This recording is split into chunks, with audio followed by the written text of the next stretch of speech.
Bienvenue sur Tamas Champignon. Aujourd'hui, je vous fais une vidéo qui n'était pas prévue. Mais comme j'ai un problème que beaucoup de personnes peuvent rencontrer dans leur culture, je dois le régler et du coup, j'en profite pour faire une vidéo sur toutes les solutions à ce problème. C'est le problème des mouches et plus particulièrement de leurs larves, parce que les mouches, dans votre espace de fructification, c'est pas forcément gravissime, bien que c'est un vecteur de transmission bactérienne entre les différents sacs de champignons, ou seaux, ou ce que vous voulez. Les mouches, c'est surtout un problème aussi quand elles commencent à pondre des œufs dans vos champignons et qu'ensuite vous récoltez les champignons et vous vous rendez compte qu'il y a des larves à l'intérieur. C'est jamais très marrant, c'est ce qui m'est arrivé il y a quelques jours. Et j'ai passé ces derniers jours à essayer de faire en sorte que je n'ai plus de mouches dans ma cave, bien que j'avais déjà mis des choses en place. Donc dans cette vidéo, je vais vous faire un peu un résumé de toutes les techniques qu'on peut utiliser pour se débarrasser des mouches, ou au moins qu'elles soient dans un nombre assez restreint pour que ça nuise pas à la culture de champignons. Avant tout, il faut savoir que les mouches, en fait, elles sont attirées par l'odeur des champignons. Il y a plusieurs types de mouches que vous pouvez retrouver dans la cave, mais c'est souvent les mouches à fruits, celles que vous voyez dans votre cuisine tourner autour de votre panier de fruits, qui sont pas forcément complètement noires. Moi, je les vois un peu légèrement rouges. C'est celles-là qui vont surtout poser problème, en fait. Parce qu'elles vont pondre dans vos champignons. Donc ces mouches-là, elles sont attirées par vos champignons, elles se posent dessus, elles pondent, et quelques jours plus tard, ça dépend de la température, ça va plus ou moins vite, mais c'est, je crois, ça peut aller très très vite s'il fait 20-25 degrés. En 24-48 heures, vous pouvez vous retrouver avec les larves dans vos champignons. Ça peut aller beaucoup plus lentement s'il fait plus frais, comme une semaine, 10 jours. Ça dépend. Mais dans tous les cas, si elles pondent, elles finiront par éclore. Et ensuite, vous retrouvez, ça je sais pas trop combien de temps plus tard, mais quand les larves ont fini de grandir, avec des mouches en plus dans votre cave.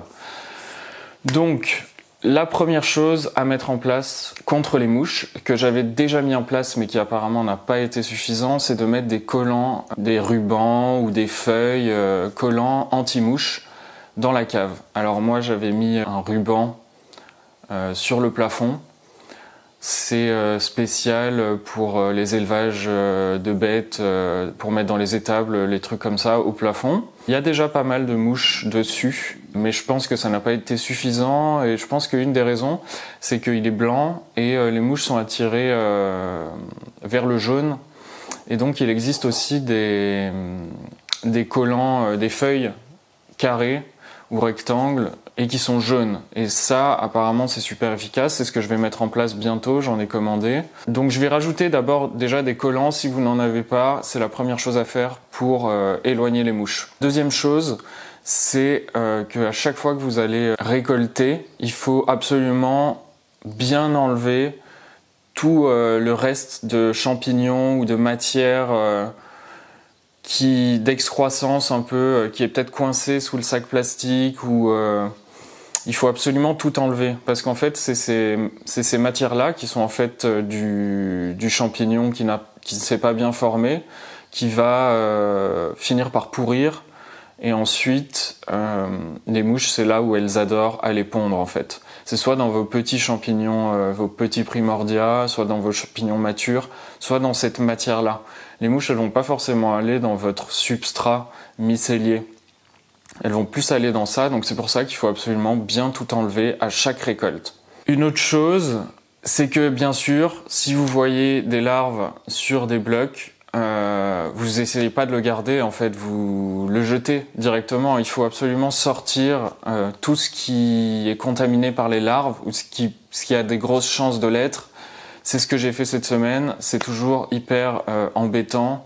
Parce que j'ai perdu une partie de ma production du moment. Mais c'est ce qu'il y a de plus efficace en fait. Donc faut vraiment enlever tout et continuer à faire ça jusqu'à ce que vous ne voyez plus de larves. Une autre chose, bien sûr le nettoyage c'est tout le temps, tous les jours quasiment. Il faut nettoyer en permanence, vérifier sur tous les endroits où vous ne regardez pas en fait, qui sont cachés. parce que c'est là où vous n'allez pas nettoyer, et du coup c'est là où va y avoir des bactéries, des mouches, des trucs qui vont se cacher dedans. Donc vraiment tout nettoyer, vraiment bien nettoyer tout le temps. Moi je nettoie vinaigre normalement, mais en fait là je me suis dit que clairement c'était une mauvaise idée.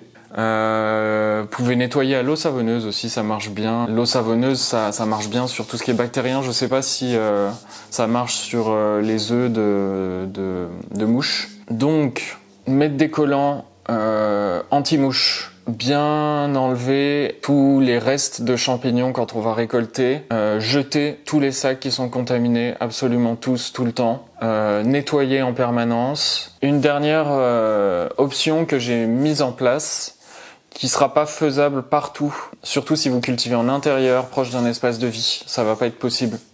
Mais moi je l'ai mise en place, c'est de créer une pression positive dans la salle de fructification. Jusqu'ici, ma salle, elle était en pression négative, c'est-à-dire que je prenais de l'air à l'intérieur avec mon extracteur pour le jeter dehors, et comme ça je savais où je jetais tous les spores. J'ai la chance d'être à la campagne et du coup de pas trop m'inquiéter pour ça. La cave est pas proche d'une pièce de vie et tout, donc j'ai inversé la ventilation et du coup maintenant l'air est pris à l'extérieur et souffle dedans, ce qui fait que par toutes les autres ouvertures j'ai un constant flux d'air vers l'extérieur. C'est ça qu'on appelle la pression positive et théoriquement ça devrait permettre à avoir moins de mouches qui rentrent parce qu'il y a tout simplement un courant d'air qui part tout le temps dans l'autre sens. Alors pour que ça fonctionne, bien sûr, il faut que sur votre entrée d'air, il faut que ce soit filtré. Donc au minimum avec une moustiquaire. Entre les deux, c'est ce que je vais faire, simplement un filtre à particules qui récupère aussi le pollen, aussi ça peut être pas mal. Au mieux, mais c'est plus cher à mettre en place, un filtre HEPA. Donc qui va filtrer absolument tout, des mouches jusqu'aux bactéries. Si vous utilisez ce genre de filtre, utilisez de toute façon un pré-filtre, mais c'est pas du tout obligatoire parce que là, dans cette situation-là, notre objectif c'est de filtrer surtout les mouches. Donc voilà, ça c'est la dernière option que j'ai mise en place. J'espère que tout ça va suffire pour éradiquer ces mouches qui m'embêtent beaucoup. Si vous avez d'autres astuces pour se débarrasser des mouches, n'hésitez pas à m'en parler en commentaire. Je pense que tout le monde en profitera et moi en particulier en ce moment. Si vous avez 2-3 questions, pareil en commentaire. Et puis n'oubliez pas de vous abonner et je vous dis à bientôt pour d'autres vidéos.